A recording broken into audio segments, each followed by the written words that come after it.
So a follow-up to my last video that I made about my homebrew death mechanics, Valentina here says, so Daggerheart rules? I'll be honest, I haven't read Daggerheart. I'm aware of it like most of us in the community, and my friend has been wanting to run it and teach his friends. I'm familiar with some of the basic mechanics, but I had no idea about the death mechanics. But she's not wrong. This is the death mechanic that she sent me. This is eerily similar and hilarious. And you can ask my players. This has been implemented in our game for well over a year now, starting at session 0. These are the rules that I've implemented into my game. And it reminds me of a time that something like this has happened to me before, and I wanted to tell you about that. So as most of you know, I create my own TTRPGs. You can check them out on my itch page if you'd like. But essentially, a few years ago, I was kind of over how D&D does magic. Not a huge fan, and I was like, man, I bet I could make a better magic system. And so I started tinkering with some ideas. Cantrips are great. I like that you can do small things whenever you want. So anything at will, you can do that whenever, at will. And then maybe some more powerful spells, you can do them once per encounter or once a day, right?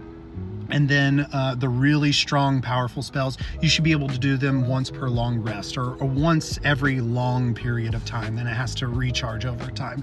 And so I was like, this is a great idea. I'm going to jot all these things down. And I started making a Google Doc, and then I wrote it all down and I threw it into a Reddit post. And I was like, guys, look how awesome I am. Look at this really cool magic system that I created.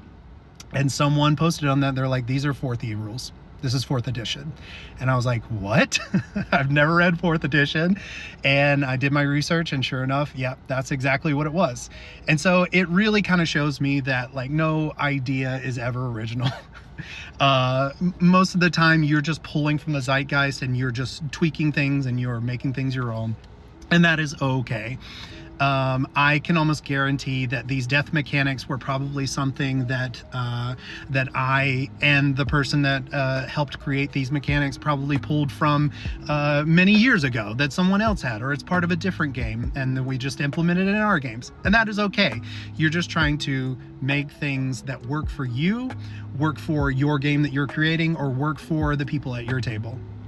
I just find it funny that I truly have never read Daggerheart at all, and yet I wrote pretty much almost word for word exactly what they wrote down. So anyway, I hope you enjoyed that, and let me know if anything like this has ever happened to you. No ideas are original. Bye!